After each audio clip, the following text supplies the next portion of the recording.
अगस्त 1947।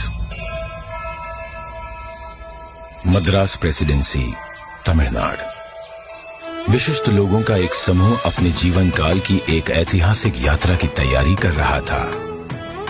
उन्हें एक महत्वपूर्ण कार्य संपन्न करने के लिए आमंत्रित किया गया था। एक शासक से दूसरे शासक को सत्ता हस्तांतरण की प्रक्रिया को विधि विधान के साथ पूर्ण करने का कार्य सौंपा गया था। किस दिशा में कूच कर रहे थे ये लोग? दिल्ली। भारत अपनी स्वतंत्रता के समीप था। ब्रिटिश शासन से मुक्ति की बेला थी। स्वराज के लिए संघर्ष में हजारों गिरफ्तार हुए और मारे गए, और दशकों बाद राष्ट्र अपने लक्ष्य के समीप था। वो लक्ष्य था स्वाधीनता, स्वतंत्रता। अब अंतिम वाइसरॉय लॉर्ड माउंटबेटन को एक महत्वपूर्ण कार्य करना था, भारतीयों को उनका स्वराज्य सौंपने का कार्य। परंतु उनके सामने एक सवाल था, स्वराज्य को किस प्रकार सौंपा जाए? ऐसे में हाथ मिलाने की रस्म शायद ही काम आए। तो इस गौरवशाली क्षण के प्रतीक के रूप में कौन सी रस्म अपनाई जाए? उन्होंने पंडित जवाहरलाल नेहरू के सामने अपना ये सवाल रखा। ये एक उचित सवाल था जिसके बारे में विचार विमर्श की आवश्यकता थी। नेहरू जी ने ये प्रश्न जाने माने स्वतंत्रता सेनानी श्री सी राजगोपालाचारी के सामने रखा, जिन्हें राजा जी के नाम से जाना जाता था। वे तमिलनाडु से थे। नेहरू राजा जी की विद्वता और भारतीय परंपराओं और सभ्यताओं पर उनके ज्ञान का सम्मान करते थे। राजा जी को इसका समाधान भारत के गौरवशाली अतीत में मिला।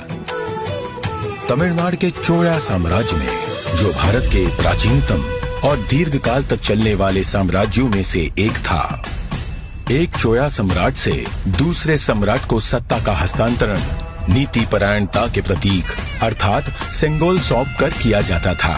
भगवान शिव के आशीर्वाद का आवाहन करते हुए उस समय के महंत द्वारा सेंगोल को आशीष प्राप्त होता था।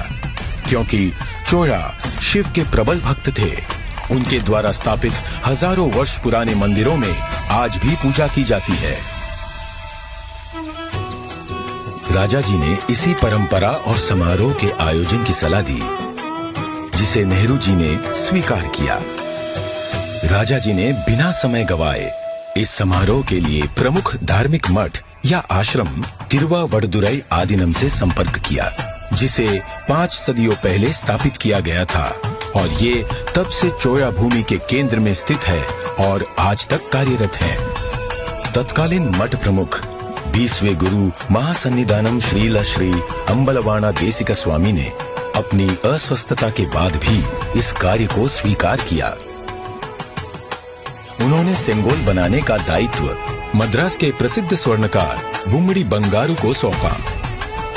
सेंगोल के शीर्ष पर नंदी विराजमान थे, जो कि शक्ति, सत्य और न्याय के प्रतीक हैं। सेंगोल बनाने के समय को याद करते हुए 96 वर्षीय श्री वुम्मड़ी एतिराजुलु कहते हैं, आदीनम किसी की सिफारिश पर हमारे पास सेंगोल का निर्माण का न्योता लेकर आए थे। उन्होंने हमें इसके चित्र दिखाए। यह एक गोल लंबाकार वस्तु थी, जिसे बिल्कुल वैसे ही बनाना था। यह एक महत्वपूर्ण स्थान पर जा रहा था, इसलिए उच्च गुणवत्ता आवश्यक थी। हमें इसके निर्माण का आदेश मिला। यह चांदी से बना था, जिस पर सोने की परत थी। आदीनम के सानिध्य में इस निर्माण से जुड़कर मैं बहुत ही प्रसन्न था। स्वतंत्रता सबके लिए गौरवशाली क्षण था, पर आदीनम द्वारा हमें सेंगोल निर्माण का दायित्व सौंपने से उस क्षण का महत्व बढ़ गया था। परम पावन मठ प्रमुख ने उप प्रमुख श्रील श्री कुमारस्वामी तंबिरान, आदीनम के ओदुवार विशेष गायक माणिक्यम और नादस्वर विद्वान TN राजरत्नम पिल्लई को आयोजन संपन्न कराने का दायित्व सौंपा। ये दल एक विशेष विमान से दिल्ली पहुंचा। 14 अगस्त 1947 की रात्रि को श्रील श्री कुमारस्वामी तंबिरान ने रीतिनुसार सेंगोल को लॉर्ड माउंटबेटन को सुपुर्द किया। और लॉर्ड माउंटबैटन से उसे पुनः स्वीकार किया। तत्पश्चात सेंगोल पर पवित्र जल छिड़का गया। शोभा यात्रा के रूप में इसे पंडित जवाहरलाल नेहरू के पास ले जाया गया। इस अवसर पर ओदुवार ने तमिल संत तिरुज्ञान संबंदर द्वारा रचित कोलर पदिगम से श्लोकों का पठन किया। महंत ने नेहरू जी को पीतांबर पहनाते हुए उन्हें रीतिनुसार सेंगोल सौंपा। अडियारगढ़ वाणिल अरसालवार आणई नमते, अर्थात ये हमारा आदेश है कि ईश्वर के अनुयायी राजा स्वर्ग के समान शासन करेंगे। इस वाक्य से श्लोक का समापन हुआ। इस प्रकार 1000 वर्ष पूर्व की सभ्यतागत प्रथा के अनुसार दक्षिण और उत्तर के असाधारण एकीकरण द्वारा राष्ट्र को एक सूत्र में पिरोते हुए शासन का हस्तांतरण हुआ।